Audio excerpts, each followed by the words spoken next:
श्रीधर्मशास्ता स्तुतिदशकम् आशानुरूपफलदं चरणारविन्द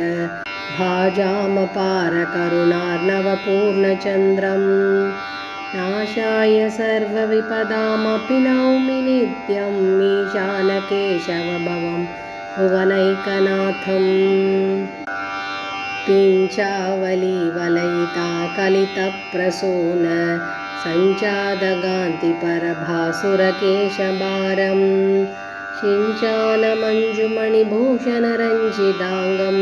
चन्द्रावदं सहरिनन्दनमाश्रयामि आलोलनीललितालकहाररम्यमाकम्र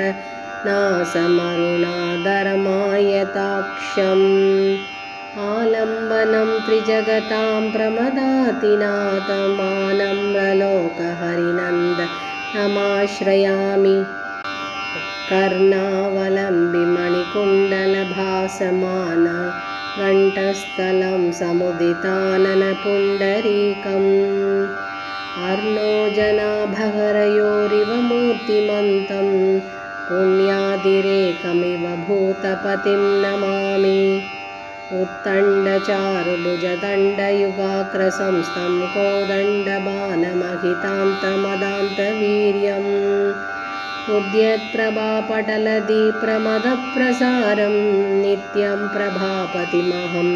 प्रणतो भवामि मालेयपङ्कसमलङ्कृतभासमानधोरन्दराळतरलामलहारजालम् नीलादिनिर्मलदुकूलधरं मुकुन्द कालान्धकप्रतिनिधिं प्रणतोऽस्मि नित्यम् यत्पादपङ्कजयुगं मुनयोऽप्यजस्रं भक्त्या भजन्ति भवरोगनिवारणाय पुत्रं पुरान्तकमुरान्तकयोरुदारं नित्यं नमाम्यहममित्रकुलान्तकं तं कान्तं कलाय कुसुमद्युतिलोभनीय कान्तिप्रवाहविलसत्कमनीयरूपं कान्तादनूजसहितं निखिलामयोग शान्तिप्रदं प्रमथनाथमहं नमामि भूतेश भूरि करुणामृतपूरपूर्ण वारानिधे वरद भक्तजनैकबन्धो कायाद् भवान् प्रणत मे नमपार घोर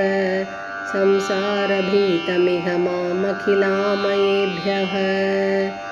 हे भूतनाथ भगवन् भवतीयचारु पादाम्बुजे भवतु भक्तिरसञ्चला मे नाथाय सर्वजगतां भजतां भवाब्दे बोधाय नित्यमखिलाङ्ग भुवे नमस्ते इति श्रीधर्मशास्ता स्तुतिदशकं सम्पूर्णम्।